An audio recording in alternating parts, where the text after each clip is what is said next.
Hi, and welcome to Module 16, Case Study over Parental Apathy. I'm Allie Eliason. This is for EDL 856. We're going to start by looking at the case study with Mrs. Rose at John F. Kennedy School. She's a new assistant principal. And our case study regards parental apathy and lack of parent involvement at their school. So what we know right now is that there is no parent organization, no PTA or PTO. They have little to no interaction with the community, and the previous attempts that they've had at involvement were unsuccessful. What we still need to find out right now are the strengths of those that were involved previously. Right now it kind of seems like they don't have a lot of strength in the people that are set to communicate with their community. We also want to find others that are interested in increasing communication within their building, having people who want to go out and want to be the leaders of their school will hopefully increase others' interest in doing the same thing.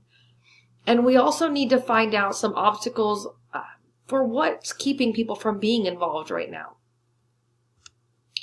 And so our overall problem is a breakdown and lack of communication between the school and the home, which we all know is vital to the success of school and success of students.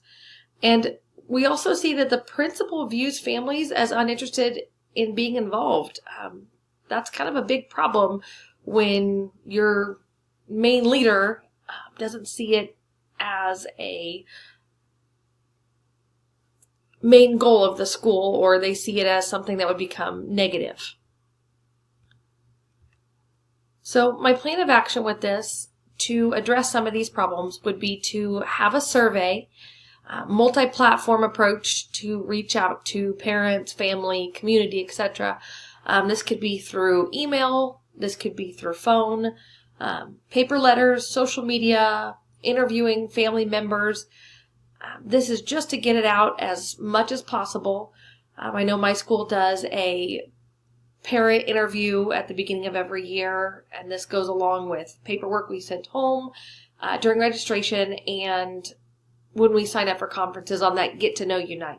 We want a parent interest survey, so we get to know their information as soon as possible so we can hopefully deal with some of those barriers before that breakdown in communication. Another plan would be to assess current opportunities.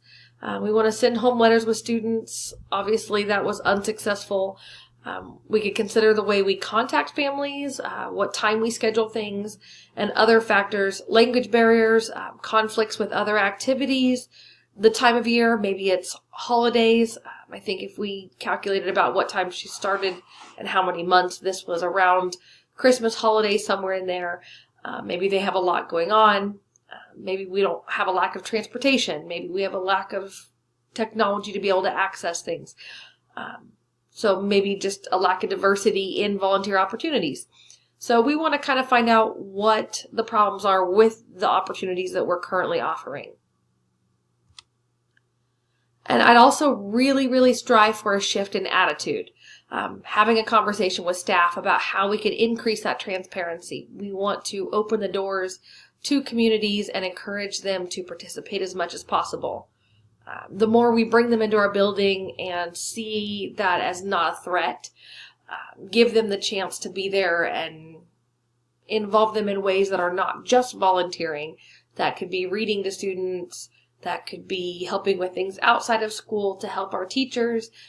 Giving them various opportunities can kind of shift that attitude from what can we do to serve you to how can we work together.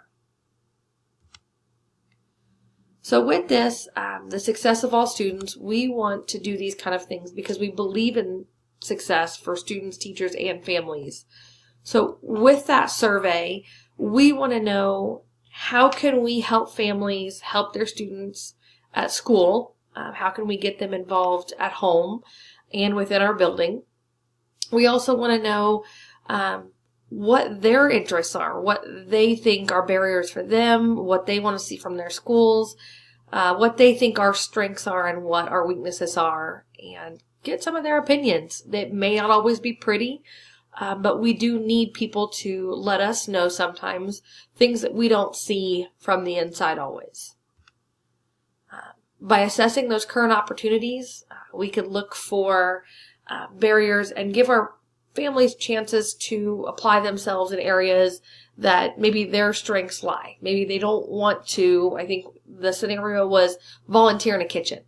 Maybe that's not their strength. Maybe they could help with a book fair or come read to a student, or maybe they can laminate or help with things outside of school, volunteer on picture day. Everyone has strengths, so being able to see what we offer to families, getting them in the building and helping our teachers and building that bridge between school and home would help all students be able to see that the families really do care about them. And finally, that shift in attitude goes both ways between families and parents and teachers.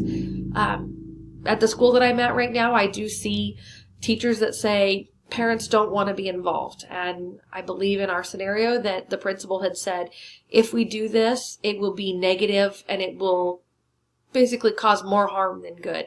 And I think having that attitude really turns parents off if that's what our attitude is towards them. So we have to have, as the leaders, we have to have the attitude that we want to give families an opportunity to be involved.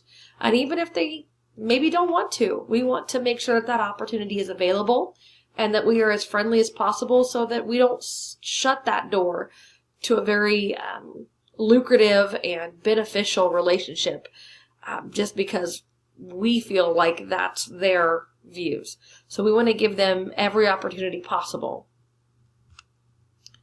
So my response, one of the things that I was thinking about and feeling, I was thinking that they are missing out on some very crucial opportunities in this school by having some of the attitudes like the principal had and by not offering more opportunities. I think if you say in previous years this has not been successful and you just continue with status quo, it will continue to break down and degrade those relationships. And parents, community members will also see, well, they don't want us involved, so why should we put in the effort? So I think even if you've had maybe a year or a group of families or just a single event that hasn't been successful, we can always go about trying it again. Like I said, never shutting those doors and always giving that opportunity. It made me feel really sad for the students and the families that students may see us as not valuing their families, or the families may not see us as wanting them in their buildings, that they may view us as having something to hide, or maybe just that we don't want their help. Made me kind of sad to see that. So hopefully that's not something that continues. I have seen that in my own building before where we have families that are large number of Spanish-speaking families, and that becomes a barrier. And so it's our job as a school to find those barriers, get around them as much as possible, and try to work to the strengths of everyone that we have participating in this school environment, whether it be the teachers, the parents, the school's office, support staff, whoever it is. So there are so many opportunities that we can build upon. So with this case study, we do still have a number of unresolved issues regarding that parent apathy. We need to find out what those barriers are. We need to get the survey results back and find out. Maybe we don't get many surveys back, depending on how you send them out.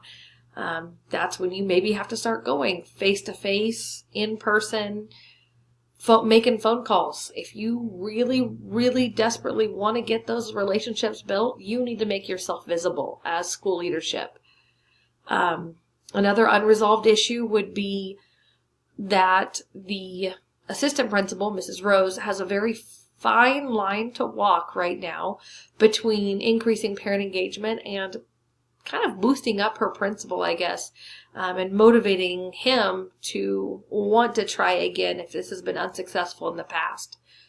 He seems to have that behavior or the belief that it will be negative. So kind of being a cheerleader in your school, helping to mend some of those previous bridges and things that may have been a breakdown in the past. That's kind of a big job, and not stepping on toes as an assistant principal. You're there to do your best to support your principal and build up your school as much as possible. We also need to find out what the strengths are of those family members and staff. Reach out to community members, maybe other schools in the area. Find out what's been successful for them and how we can apply that at our school. What strengths we have that can bring people in, and maybe what other opportunities we could have besides just volunteering in a kitchen. What other opportunities and what other areas could we have an increased parent involvement besides just that one thing? So hopefully you have many opportunities to get parents in your building, see those positives, build those relationships, and hopefully lead to a successful partnership between the school and home and community. Finally, I just want to say thank you so much for watching. I hope you have a great summer. And just know that if we work together, we can give our kids the roots to grow, the wings to fly, and we are there to be the wind under their wings to support them and give them the foundation that they need to be successful. This is not just us. It is the community as a wider family, basically. So this is a great opportunity to talk about those kind of things. Look at a case study that is a very real life scenario that we could all be facing, hopefully. Not hopefully necessarily that it's a lack of communication, but hopefully we will all be future leaders that we get to help make some of these decisions and make those impacts. So best of luck to all of you throughout your summer, and thank you so much for watching.